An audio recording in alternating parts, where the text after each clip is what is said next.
ನಮಸ್ಕಾರ ಸ್ನೇಹಿತರೆ, ನಮ್ಮ ನಂಬಿಕೆಗೆ ಸ್ವಾಗತ ಸುಸ್ವಾಗತ. ಸ್ನೇಹಿತರೆ, ಈ ಸೃಷ್ಟಿಯ ಆದಿ ಅಂತ್ಯವೆಲ್ಲವೂ ಶ್ರೀಹರಿಯ ಅಣತಿಯಂತೆಯೇ ಜರುಗುವುದೆಂಬುದು ಪುರಾಣ ಕಥೆಗಳ ಉಲ್ಲೇಖ. ಅದರಂತೆ ಈ ಭೂಮಂಡಲದಲ್ಲಿನ ರಹಸ್ಯಗಳು, ಪ್ರಕೃತಿಯ ಶಕ್ತಿಗಳೆಲ್ಲವನ್ನೂ ಒಮ್ಮೆ ಗಮನಿಸಿದಾಗ ಅದೊಂದು ಎಂದೂ ಮುಗಿಯದ ಅತ್ಯದ್ಭುತ ವಿಚಾರ. ಇಲ್ಲಿನ ಒಂದೊಂದು ಪುರಾತನ ಪುಣ್ಯಕ್ಷೇತ್ರಗಳು ನಂಬಿ ಬರುವ ಭಕ್ತರಿಗೆ ಪವಾಡವೆಂಬಂತೆ ಸಕಲ ಕಷ್ಟ ಕಾರ್ಪಣ್ಯಗಳು, ರೋಗ ರುಜಿನಗಳನ್ನು ನಿವಾರಿಸುವ ಶಕ್ತಿ ನಿಜಕ್ಕೂ ಇಂದಿಗೂ ಬೆರಗಾಗಿಸುವಂತೆ ಮಾಡುತ್ತೆ. ವಿಜ್ಞಾನ ಎಷ್ಟೇ ಮುಂದುವರೆದರೂ ಅದಕ್ಕೂ ಮೀರಿದ ಒಂದು ಶಕ್ತಿ ನಮ್ಮೆಲ್ಲರನ್ನು ಕಾಯುತ್ತಿದೆ ಅನ್ನೋದನ್ನು ಮನುಷ್ಯರಾದ ನಾವು ಎಂದೆಂದಿಗೂ ಮರೆಯಲು ಸಾಧ್ಯ. ಇವತ್ತಿನ ಸಂಚಿಕೆಯಲ್ಲೂ ಅಂಥದ್ದೇ ಒಂದು ನಿಗೂಢ, ವಿಸ್ಮಯ, ರಹಸ್ಯಗಳನ್ನೇ ಹೊದ್ದು ನಿಂತಿರುವ ಪುಣ್ಯಕ್ಷೇತ್ರದ ಬಗ್ಗೆ ತಿಳಿಸ್ತೇನೆ. ಈ ಪುಣ್ಯಕ್ಷೇತ್ರ ಅದೆಷ್ಟು ಹಳೆಯದು ಅನ್ನೋದನ್ನು ವಿವರಿಸಬೇಕಾದ್ರೆ ನಾವು ಇಲ್ಲಿನ ದಂತಕಥೆಯನ್ನ, ಸ್ಥಳ ಪುರಾಣವನ್ನ, ಪೌರಾಣಿಕ ಕಥಾ ಹಂತರವನ್ನ 4 ಯುಗಗಳಾಚೆ ಕಲ್ಪಿಸಿಕೊಳ್ಬೇಕು.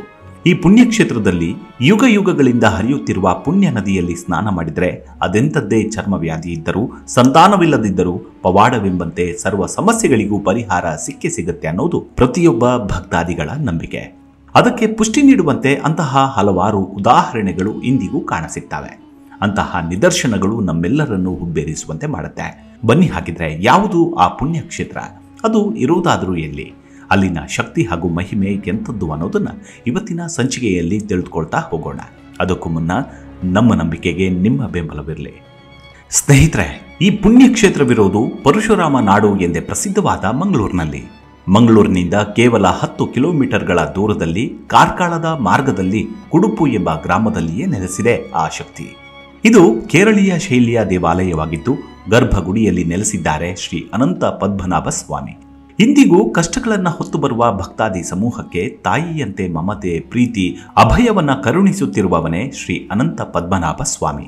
5 ಹೆಡೆಗಳ ಆದಿಶೇಷನ ತಲ್ಪದಲ್ಲಿ ಪಶ್ಚಿಮಾಭಿಮುಖವಾಗಿ ವಿರಾಜಮಾನನಾಗಿದ್ದಾನೆ ಸ್ವಾಮಿ ಅನಂತ ಪದ್ಮನಾಭ ಸ್ವಾಮಿ. ಗರ್ಭಗುಡಿಯ ವಿಶೇಷತೆಯನ್ನು ಗಮನಿಸಿದರೆ ಎಡಬಲಗಳಲ್ಲಿ 2 ಬಲಿ ವಿಗ್ರಹಗಳು, ಅವುಗಳ ಪಕ್ಕದಲ್ಲಿ ಜಯ ವಿಜಯ ದ್ವಾರಪಾಲಕ ವಿಗ್ರಹಗಳು ಇವೆ. ಗರ್ಭಗುಡಿಯ ಹಿಂಬದಿಯಲ್ಲಿ ಲಕ್ಷ್ಮೀದೇವಿ, ತೆಂಕು ಭಾಗದಲ್ಲಿ ಮಹಾಗಣಪತಿ, ಒಳ ಅಂಗಣದ ಹುತ್ತದಲ್ಲಿ ಶಿಲಾ ಸುಬ್ರಹ್ಮಣ್ಯ ವಿಗ್ರಹಗಳು ಉಪದೇವತೆಗಳಾಗಿ ಪೂಜಿಸಲ್ಪಡ್ತಾರೆ. ದೇವಸ್ಥಾನದ ಪೂರ್ವ ತುದಿಯಲ್ಲಿ ಪಶ್ಚಿಮಾಭಿಮುಖವಾಗಿ ನಾಗಬನವೆಂಬ ಉಪವನವಿದ್ದು ಇಲ್ಲಿ ಸುಮಾರು 300ಕ್ಕೂ ಹೆಚ್ಚು ನಾಗಬಿಂಬಗಳಿವೆ. ಹೀಗೆ ಇಲ್ಲಿ ನಾಗಾರಾಧನೆಯೂ ಇದೆ. ಎಡಭಾಗದಲ್ಲಿ ಭದ್ರಾ ಸರಸ್ವತಿ ಎಂಬ ತೀರ್ಥವಿದೆ. ಈ ದೇವಾಲಯದ ಸ್ಥಳ ಪುರಾಣ ಬಹಳ ವಿಶಿಷ್ಟವೂ ಸ್ವಾರಸ್ಯಕರವೂ ಆಗಿರುವಂಥದ್ದು. ಇದು ಆದಿಪುರಾಣವೆಂಬ ಉಪಪುರಾಣದಲ್ಲಿ ಬ್ರಹ್ಮ ನಾರದರ ಸಂವಾದದಲ್ಲಿದೆ. ಅದರಂತೆ ಒಮ್ಮೆ ನಾರದರು ಬ್ರಹ್ಮದೇವನ ಬಳಿಗೆ ಹೋಗಿ, ಹೇ ಸೃಷ್ಟಿಕರ್ತನೆ, ಮುಂದೆ ಬರುವ ಕಲಿಯುಗದಲ್ಲಿ ಜನರು ತಮಗೆ ತಿಳಿಯದೆ ಹಲವಾರು ಪಾಪಕೃತ್ಯಗಳಲ್ಲಿ ತೊಡಗಿ ಕುಷ್ಠ ಮೊದಲಾದ ಹಲವು ರೋಗಗಳಿಗೆ ಬಲಿಯಾಗುವುದು, ಕ್ಷಾಮ ಪೀಡಿತರಾಗುವುದು, ಸಂತಾನಹೀನರಾಗುವುದು, ಇಲ್ಲವೇ ದುಷ್ಟ ಸಂತಾನ ಪಡೆಯುವಂತಾಗುವುದು ಮೊದಲಾಗಿ ಹಲವಾರು ಪಾಪ ಫಲಗಳನ್ನು ಅನುಭವಿಸಿ ಸಂಕಟ ಪಡುತ್ತಾರೆ.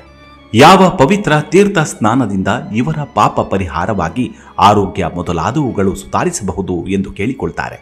ಆಗ ಬ್ರಹ್ಮದೇವನು, ವತ್ಸ, ಪರೋಪಕಾರ ಬುದ್ಧಿಯಿಂದ ಬಹಳ ಯುಕ್ತವಾದುದನ್ನೇ ಕೇಳಿರುವೆ.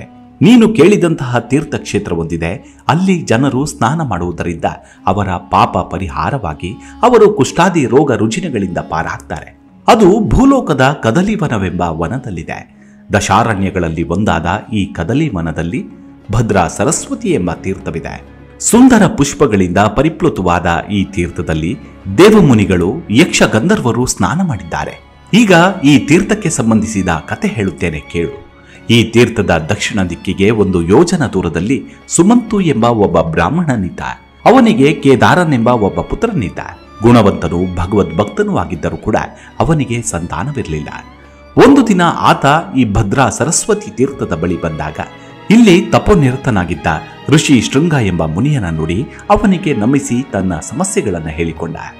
ಆಗ ಆ ಮುನಿಯು ಇವನಿಗೆ ಇಲ್ಲಿಯೇ ದಿನವೂ ಸ್ನಾನ ಮಾಡಿ ಸುಬ್ರಹ್ಮಣ್ಯನನ್ನ ಕುರಿತು ತಪಸ್ಸು ಮಾಡಿದರೆ ಸುಬ್ರಹ್ಮಣ್ಯನು ಪ್ರತ್ಯಕ್ಷವಾಗಿ ಇವನ ಇಷ್ಟಾರ್ಥ ನೆರವೇರಿಸುವನೆಂದು ಹೇಳಿದ. ಅದರಂತೆ ಕೇದಾರನು ಈ ತೀರ್ಥದಲ್ಲಿ ಸ್ನಾನ ಮಾಡಿ ಸುಬ್ರಹ್ಮಣ್ಯನನ್ನ ಕುರಿತು ತಪಸ್ಸು ಮಾಡತೊಡಗಿದ. ಕ್ರಮೇಣ ಅವನ ಉಗ್ರ ತಪಸ್ಸಿನ ಜ್ವಾಲೆ 3 ಲೋಕಗಳನ್ನ ಸುಡತೊಡಗಿತು. ಆಗ ದೇವತೆಗಳೆಲ್ಲರೂ ನನ್ನ ಬಳಿ ಬಂದು ಅರಕೆಯನ್ನ ಮಾಡಿಕೊಂಡ್ರು. ಆಗ ನಾನು ಎಲ್ಲರನ್ನೂ ಶ್ರೀಮನ್ನಾರಾಯಣನ ಬಳಿಗೆ ಕರೆದೊಯ್ದೆ. ಎಲ್ಲರೂ ಆ ದೇವನನ್ನ ಸ್ತುತಿಸಿ ಈ ಸಮಸ್ಯೆಯ ಬಗ್ಗೆ ಕೇಳಲು ಶ್ರೀಹರಿಯು ಇದನ್ನ ತಾನು ಪರಿಹರಿಸುವನೆಂದು ಆಶ್ವಾಸಿಸಿ ನಮ್ಮನ್ನು ಕಳುಹಿಸಿದ. ಆನಂತರ ಅವನು ಸುಬ್ರಹ್ಮಣ್ಯನನ್ನು ಕರೆದು ಕೇದಾರನಿಗೆ ವರ ನೀಡಿ ಅವನ ತಪಸ್ಸನ್ನು ನಿಲ್ಲಿಸಲು ಹೇಳಿದ. ಅದಕ್ಕೆ ಸುಬ್ರಹ್ಮಣ್ಯನು, ಪ್ರಭು, ಕೇದಾರನು ಮೋಕ್ಷವನ್ನು ಪಡೆಯುವಂಥವನೇ ಹೊರತು ಸಂತಾನವಲ್ಲ. ಅವನಿಗೆ ಇದೇ ಕೊನೆಯ ಜನ್ಮ. ಸಂತಾನ ಅವನ ವಿಧಿಯಲ್ಲಿಲ್ಲ. ಹಾಗಾಗಿ ಅವನಿಗೆ ನಾನು ಸಂತಾನ ಕೊಡಲಿಲ್ಲ. ಇರಲಿ, ನೀನು ಹೇಳಿದ್ದುದರಿಂದ ಅವನಿಗೆ ವಿಶಿಷ್ಟವಾದ ಸಂತಾನವನ್ನು ಕರುಣಿಸುತ್ತೇನೆ ಎಂದು ಹೇಳಿ ಹೊರಟ. ಕೇದಾರನ ಮುಂದೆ ಪ್ರತ್ಯಕ್ಷವಾಗಿ ವರ ಬೇಡಲು ಕೇಳಿದ. ಆಗ ಕೇದಾರನು ಸಂತಾನಕ್ಕಾಗಿ ಬೇಡಿದಾಗ ಸುಬ್ರಹ್ಮಣ್ಯನು ಆ ವರವನ್ನು ಅನುಗ್ರಹಿಸಿದ. ಈ ಮಧ್ಯೆ ಕೇದಾರನ ಪತ್ನಿ ಹೆಣ್ಣು ಸರ್ಪವೊಂದು ತನ್ನ ಮೊಟ್ಟೆಗಳೊಡನೆ ಇರುವುದನ್ನು ನೋಡಿ, ಸರ್ಪಗಳಿಗೂ ಸಂತಾನವಿದೆ, ಆದರೆ ಪಾಪಿಯಾದ ನನಗಿಲ್ಲವಲ್ಲ ಎಂದು ಕೊರಗುತ್ತಾಳೆ. ಅದೇನೋ ಎಂತೋ ಅವಳು ಗರ್ಭಿಣಿಯಾಗ್ತಾಳೆ. ಆದರೆ ನವಮಾಸಗಳಾಗಲು ಅವಳು ಮಗುವನ್ನ ಹೆರದೆ 3 ಮೊಟ್ಟೆಗಳನ್ನು ಹೆತ್ತಳು. ಇದರಿಂದ ಕೇದಾರನು ಬಹು ದುಃಖಿತನಾದ. ಇದೇ ಭಗವಂತನ ಸಂಕಲ್ಪವೇನೋ ಎಂದು ತಿಳಿದು ಸುಮ್ಮನಾದ. ಆದರೆ ದೇವತೆಗಳು ಆ ಮೊಟ್ಟೆಗಳು ಮಹಾವಿಷ್ಣು, ಆದಿಶೇಷ ಹಾಗೂ ಸುಬ್ರಹ್ಮಣ್ಯರ ಅಂಶಗಳೆಂದು ಅವುಗಳ ಮೇಲೆ ಪುಷ್ಪವೃಷ್ಟಿಯನ್ನ ಮಾಡ್ತಾರೆ. ಆಗ ಒಂದು ಅಶರೀರವಾಣಿಯಾಯಿತು, ಬ್ರಾಹ್ಮಣೋತ್ತಮನೇ, ದುಃಖಿಸಬೇಡ. ಉರಗಾಂಡಗಳಾದ ಇವು ಸಾಧಾರಣ ಮೊಟ್ಟೆಗಳಲ್ಲ. ಮಹಾಶೇಷ, ಮಹಾವಿಷ್ಣು ಹಾಗೂ ಸುಬ್ರಹ್ಮಣ್ಯರ ಅಂಶಗಳು ಲೋಕ ಕಲ್ಯಾಣಾರ್ಥವಾಗಿ ಹೀಗೆ ಅವತರಿಸಿವೆ. ಇದನ್ನು ಬಿಟ್ಟರೆ ನಿನಗೆ ಬೇರೆ ಸಂತಾನವಾಗುವುದಿಲ್ಲ. ಏಕೆಂದರೆ ನೀನು ಮೋಕ್ಷವನ್ನು ಪಡೆಯುವಂಥವನು. ನೀನು ಸುಬ್ರಹ್ಮಣ್ಯನನ್ನ ಕುರಿತು ತಪಸ್ಸು ಮಾಡಿದ ಸ್ಥಳದಲ್ಲೇ ಈ ಅಂಡಗಳನ್ನು ಗುಪ್ತವಾಗಿ ಪ್ರತಿಷ್ಠಾಪಿಸು. ನಾನು ಮಹಾಶೇಷನಾಗಿ ಅಲ್ಲಿ ನೆಲೆಸುವೆನು. ಮುಂದೆ ಈ ಕ್ಷೇತ್ರವು ಶ್ರೀ ಅನಂತ ಪದ್ಮನಾಭ ಸ್ವಾಮಿ ಕ್ಷೇತ್ರವೆಂದು ಪ್ರಸಿದ್ಧವಾಗುತ್ತೆ. ಈ ತೀರ್ಥದಲ್ಲಿ ಸ್ನಾನ ಮಾಡಿದವರಿಗೆ ಸಕಲ ಪಾಪಗಳ ವಿಮೋಚನೆಯಾಗಿ ಕುಷ್ಠಾದಿ ರೋಗಗಳು ಗುಣವಾಗ್ತವೆ. ನೀನು ಇನ್ನು ಮುಂದೆ ಅನಂತ ಪದ್ಮನಾಭ ಸ್ವಾಮಿಯನ್ನ ಪೂಜಿಸಿಕೊಂಡಿರು. ಜೀವನದ ಕಡೆಯಲ್ಲಿ ನಿನಗೆ ಮೋಕ್ಷವನ್ನು ಕರುಣಿಸುತ್ತೇನೆ ಎಂದು ಅಂತರ್ಧಾನನಾಗ್ತಾನೆ. ಇದನ್ನು ಕೇಳಿ ಕೇದಾರನು ಸಂತೋಷಗೊಂಡು ಅದರಂತೆ ಆ 3 ಸರ್ಪಾಂಡಗಳನ್ನ ಕಾಡು ಬಂಡಿಗಳಿಂದ ಹೆಣೆದು ಮಾಡಿದ ಒಂದು ಬುಟ್ಟಿಯಲ್ಲಿಟ್ಟು ತಾನು ತಪಸ್ಸು ಮಾಡಿದ ಸ್ಥಳದಲ್ಲಿ ಪ್ರತಿಷ್ಠಾಪಿಸಿದ. ಆನಂತರ ಅವನು ಅನಂತ ಪದ್ಮನಾಭ ಸ್ವಾಮಿಯನ್ನ ಪೂಜಿಸುತ್ತಾ ಮುಕ್ತಿ ಪಡೆದ. ಈ ಬುಟ್ಟಿಗೆ ಕುಡುಪು ಎನ್ನುತ್ತಾರೆ. ಆದ್ದರಿಂದ ಈ ಕ್ಷೇತ್ರ ಕುಡುಪು ಕ್ಷೇತ್ರವೆಂದು ಪ್ರಸಿದ್ಧವಾಗಿದೆ. ಕೇದಾರನು ಅಂಡಗಳನ್ನ ಪ್ರತಿಷ್ಠಾಪಿಸಿದ ಸ್ಥಳದಲ್ಲಿ ಹುತ್ತ ಬೆಳೆದಿದೆ. ದೇವಸ್ಥಾನದ ಎದುರೇ ಭದ್ರಾ ಸರಸ್ವತಿ ತೀರ್ಥವಿದೆ. ಹೀಗೆ ಈ ದೇವಸ್ಥಾನವನ್ನು ಕಟ್ಟಿದ ವಿಷಯವಾಗಿಯೂ ಒಂದು ಸ್ವಾರಸ್ಯಕರ ಕಥೆ ಇದೆ. ಆ ಕಾಲದಲ್ಲಿ ಧರ್ಮದಿಂದ ರಾಜ್ಯಭಾರ ಮಾಡುತ್ತಿದ್ದ ಶೂರಸೇನನೆಂಬ ರಾಜನಿದ್ದ. ಅವನಿಗೆ ಶಸ್ತ್ರ ಶಾಸ್ತ್ರಗಳೆರಡರಲ್ಲೂ ಪರಿಣತನೂ ಶೂರನೂ ಗುಣವಂತನೂ ಆಗಿದ್ದ ವೀರಬಾಹು ಎಂಬ ಮಗನಿದ್ದ. ಅವನು ದೈವ ಭಕ್ತನೂ ಆಗಿದ್ದ. ಇಷ್ಟಾದರೂ ಅವನು ತಿಳಿಯದೆ ಒಂದು ಮಹಾಪರಾಧವನ್ನ ಎಸಗಿಬಿಟ್ಟ. ಒಂದು ರಾತ್ರಿ ಮಲಗಿ ನಿದ್ರಿಸುತ್ತಿದ್ದ ತನ್ನ ಸುಂದರ ಪುತ್ರಿಯನ್ನ ಪತ್ನಿಯೆಂದು ಭ್ರಮಿಸಿ ಅವಳೊಡನೆ ರತಿ ಕ್ರೀಡೆಯಾಡಿಬಿಟ್ಟ. ಆನಂತರ ನಿಜ ವಿಷಯವನ್ನರಿತು ಬಹಳ ಪಶ್ಚಾತ್ತಾಪ ಪಡುತ್ತಾ ಯಾರಿಗೂ ಮುಖ ತೋರಿಸಲಾಗದೆ ಅವನು ಬ್ರಾಹ್ಮಣರನ್ನ ಕರೆಸಿ ಈ ತಪ್ಪಿಗೆ ಪ್ರಾಯಶ್ಚಿತ್ತವೇನೆಂದು ಕೇಳಿದ. ಅದಕ್ಕವರು, ಎಂದು ಕಂಡು ಕೇಳಿಲ್ಲದ ಈ ತಪ್ಪಿಗೆ ಬಾಹುಗಳನ್ನು ಕತ್ತರಿಸಿಕೊಳ್ಳುವುದೊಂದೇ ಪ್ರಾಯಶ್ಚಿತ್ತವೆಂದರು. ಆದರೆ ಮಹಾವಿಷ್ಣುವನ್ನ ಪೂಜಿಸುತ್ತಿದ್ದರೆ ಸದ್ಗತಿ ಸಿಗುವುದೆಂದರು. ವೀರಬಾಹುವು ಮಹಾವಿಷ್ಣುವನ್ನ ಪೂಜಿಸಿ ಬ್ರಾಹ್ಮಣರನ್ನ ದಕ್ಷಿಣೆಗಳಿಂದ ಸತ್ಕರಿಸಿ ಅಂತೆಯೇ ತನ್ನ ಬಾಹುಗಳನ್ನು ತಾನೇ ಕತ್ತರಿಸಿಕೊಂಡ. ಆನಂತರ ಬಾಹುಗಳಿದ್ದ ಜಾಗದಲ್ಲಿ ಚಿನ್ನದ ಬಾಹುಗಳನ್ನು ಕಟ್ಟಿಕೊಂಡು ಸ್ವರ್ಣ ಬಾಹುವೆನಿಸಿದ. ಆದರೆ ಅವು ನಿಜವಾದ ಬಾಹುಗಳಿಗೆಲ್ಲ ಸಮಾನಾಗುತ್ತವ? ನಿಜವಾದ ಬಾಹುಗಳಿಲ್ಲದ ನೋವು ಅವನನ್ನು ಬಾಧಿಸುತ್ತಲೇ ಇತ್ತು. ಹೀಗೆ ಒಮ್ಮೆ ಅವನು ತನ್ನ ಪರಿವಾರದೊಂದಿಗೆ ಬೇಟೆಯಾಡಲು ಹೊರಟ. ಪರಿವಾರದವರೆಲ್ಲರೂ ಬೇಟೆಯಾಡುತ್ತಾ ಅವನು ಏನೂ ಮಾಡಲಾಗದೆ ಸುಮ್ಮನೆ ನೋಡುವಂತಾಯಿತು. ಇದರಿಂದ ದುಃಖಿಸುತ್ತಾ ಹಾಗೆಯೇ ಅವನು ಈ ಭದ್ರಾ ಸರಸ್ವತಿ ತೀರ್ಥದ ಬಳಿ ಬಂದ. ಅಲ್ಲಿ ಪೂಜೆ ಮಾಡಿದ್ದ ಕುರುಹುಗಳಿದ್ದುದನ್ನು ನೋಡಿ ಆಶ್ಚರ್ಯಗೊಂಡ ಅವನು ಬ್ರಾಹ್ಮಣರ ಮಾತುಗಳನ್ನು ಸ್ಮರಿಸಿಕೊಂಡು ಆ ತೀರ್ಥದಲ್ಲೇ ಸ್ನಾನ ಮಾಡಿ ಶ್ರೀ ಮಹಾವಿಷ್ಣುವನ್ನ ಸ್ತುತಿಸಿದ. ಆಗ ಸಾಕ್ಷಾತ್ ವಿಷ್ಣುವೇ ಪ್ರತ್ಯಕ್ಷವಾಗಿ ಅವನ ಮನೋಕಾಮನೆ ಏನೆಂದು ಕೇಳಲು ಅವನು ನಿಜವಾದ ಬಾಹುಗಳನ್ನು ಬಿಡ್ತಾನೆ. ಅದಕ್ಕೆ ಮಹಾವಿಷ್ಣುವು, ಆಗಲಿ, ಲೋಕ ಕಲ್ಯಾಣಕ್ಕಾಗಿ ನಾವು ಅಂದರೆ ವಿಷ್ಣು, ಆದಿಶೇಷ, ಸುಬ್ರಹ್ಮಣ್ಯ ಇಲ್ಲಿ ಗುಪ್ತವಾಗಿ ಆವಿರ್ಭವಿಸಿದ್ದೇವೆ. ಆದ್ದರಿಂದ ನಮಗೆ ಒಂದೇ ದಿನದಲ್ಲಿ ಒಂದು ಗರ್ಭಗುಡಿಯನ್ನು ಕಟ್ಟಿಸು. ನಿನ್ನ ಪಾಪಗಳೆಲ್ಲವೂ ಪರಿಹಾರವಾಗಿ ವೀರಬಾಹುವೆಂದು ನಿನ್ನ ಹೆಸರು ನಿನಗೆ ಸಾರ್ಥಕವಾಗುತ್ತದೆ. ನಿನಗೆ ಮಂಗಳವಾಗಲಿ ಎಂದು ಹರಸಿದ. ವೀರಬಾಹುವು ಬಹಳ ಸಂತೋಷಗೊಂಡ. ಕೂಡಲೇ ಅವನು ನಗರಕ್ಕೆ ಹೋಗಿ ಬ್ರಾಹ್ಮಣರಿಗೆ ದಾನ ದಕ್ಷಿಣೆಗಳನ್ನಿತ್ತು ದೇವಾಲಯವನ್ನು ಕಟ್ಟಿಸಲು ಸಕಲ ಏರ್ಪಾಡುಗಳನ್ನು ಮಾಡಿದ.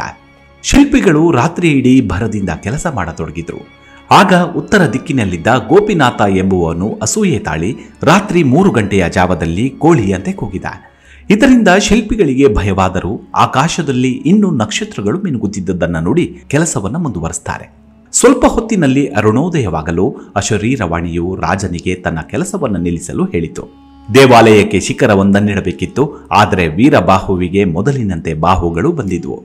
ಅಂದಿನಿಂದ ಅವನು ಅಲ್ಲಿಯೇ ಅನಂತ ಪದ್ಮನಾಭ ಸ್ವಾಮಿಯನ್ನ ಪೂಜಿಸುತ್ತಾ ತನ್ನ ಉಳಿದ ಆಯುಷ್ಯವನ್ನು ಕಳೆದು ಮುಕ್ತಿಯನ್ನ ಪಡಿತಾನೆ. ಈಗಲೂ ಈ ದೇವಸ್ಥಾನಕ್ಕೆ ಶಿಖರವಿಲ್ಲ.